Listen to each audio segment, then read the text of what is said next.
Hello दोस्तों, कैसे हैं आप लोग। आज हम पढ़ने वाले हैं इम्परेटिव सेंटेंस का पार्ट 3।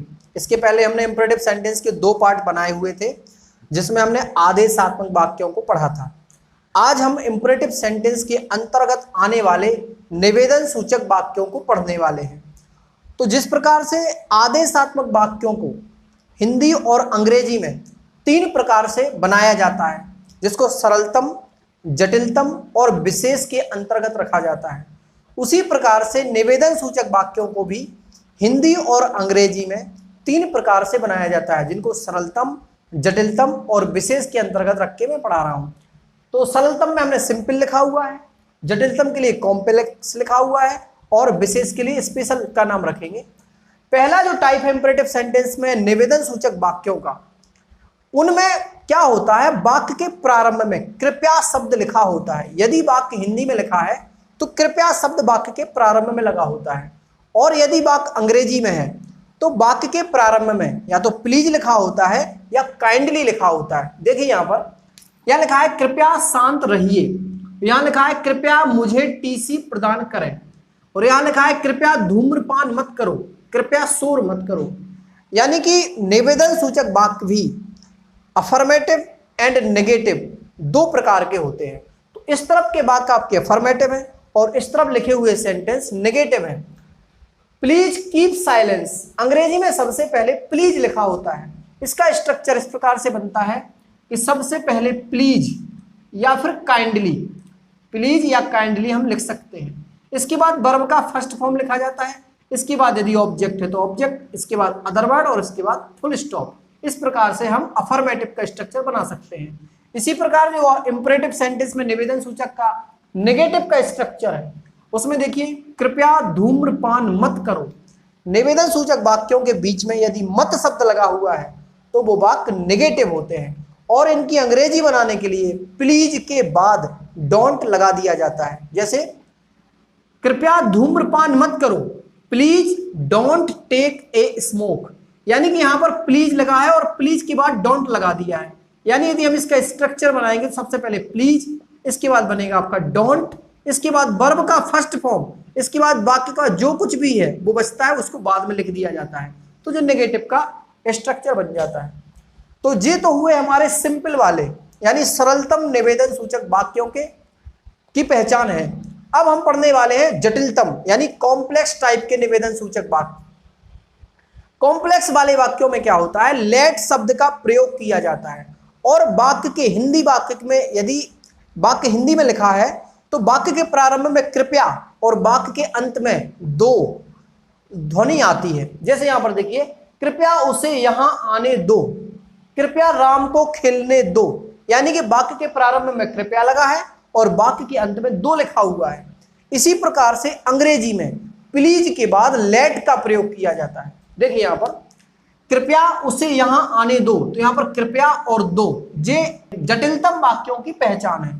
और अंग्रेजी में प्लीज के बाद लेट लिखा जाता है, लेट के बाद ऑब्जेक्ट लिखा जाता है और उसके बाद वर्ब और उसके बाद हेयर। जैसे अगर हम इसका स्ट्रक्चर लिखें तो सबसे पहले लिखा जाएगा प्लीज, इसके बाद लेट जरूर लिखा जाता है, इसके बाद जीवित ऑब्जेक्ट, जो ऑब्जेक्ट आपका जीवित रूप में दिया जाए उसको लिखा जाता है, इसको ऑब्जेक्ट 1 बोल सकते हैं। इसके बाद लिखा जाता है वर्ब का फर्स्ट फॉर्म।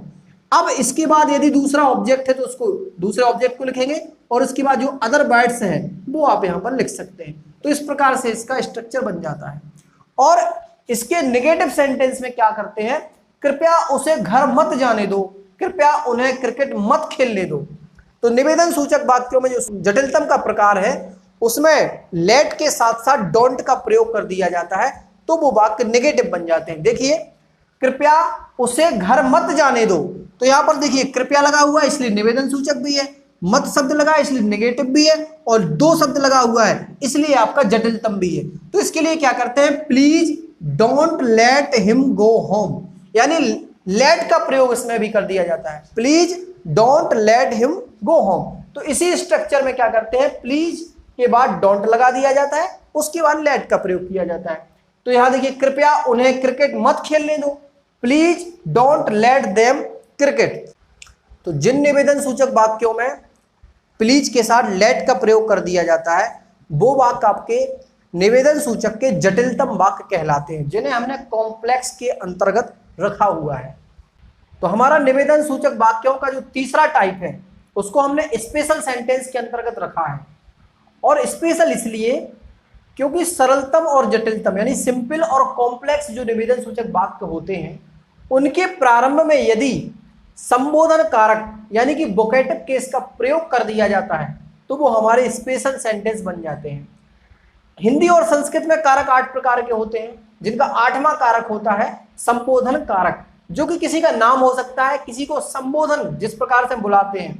तो अंग्रेजी में यदि हम इंपरेटिव सेंटेंस और उसके पहले किसी का नाम पुकारे या कोई संबोधन करते हैं तो उसे हम वोकेटिव केस कहते हैं। और ऐसे वाक्यों को हम निवेदन सूचक वाक्यों में स्पेशल सेंटेंस के अंतर्गत रखते हैं। जैसे यहाँ पर सिंपल सेंटेंस लिखे हुए हैं और उनमें हमने वोकेटिव केस का प्रयोग कर दिया है, और नीचे वाले पार्ट में कॉम्प्लेक्स सेंटेंस लिखे हुए हैं और हमने यहाँ पर वोकेटिव केस का प्रयोग कर दिया है। तो यहाँ देखिए, राम कृपया यहाँ आओ, तो कृपया यहाँ आओ इतना आपका सिंपल सेंटेंस था, लेकिन आपने इसके पहले राम लिखा और उसके बाद कॉमा लगा दिया तो आपका ये स्पेशल सेंटेंस बन गया।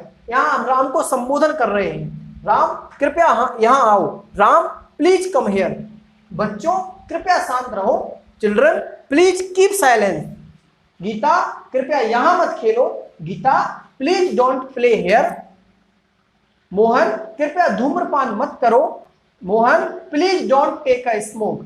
तो यदि हम सिंपल सेंटेंस के प्रारंभ में कोई वोकेटिव केस लगा देते हैं तो वो स्पेशल सेंटेंस बन जाता है। इसी प्रकार से कॉम्प्लेक्स सेंटेंस के प्रारंभ में यदि हम कोई वोकेटिव केस लगा देते हैं यानी किसी का नाम लिख देते हैं, किसी का संबोधन लिख देते हैं तो वो स्पेशल सेंटेंस बन जाता है। और किसी का जो नाम या संबोधन लिखते हैं उसके बाद कोमा का लगाना अति आवश्यक रहता है।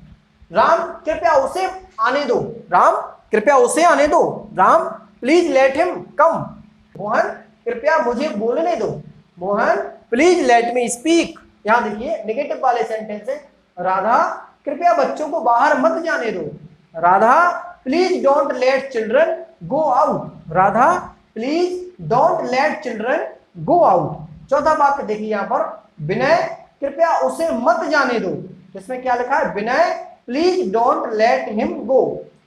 तो इसका मतलब ये है कि यदि हम निवेदन सूचक वाक्यों के सरलतम वाक्यों को और जटिलतम वाक्यों को यानी कि सिंपल सेंटेंस को और कॉम्प्लेक्स सेंटेंस को उनके प्रारंभ में कोई संबोधन कारक किसी का नाम लिख देते हैं, वोकेटिव केस कॉमा लगा के लिख देते हैं, तो वो हमारे वाक्य निवेदन सूचक के विशेष वाक्य बन जाते हैं, जिन्हें हमने स्पेशल सेंटेंस के अंतर्गत रखा है। आशा है कि आपको इंपरेटिव सेंटेंस बहुत अच्छे तरीके से समझ में आए होंगे और आपकी जो महत्वपूर्ण सुझाव हैं, आपकी जो डाउट हैं, वो आप कमेंट बॉक्स में लिखिए, हम उनको अगले वीडियो में समाधान करने की कोशिश करेंगे। Thanks for watching.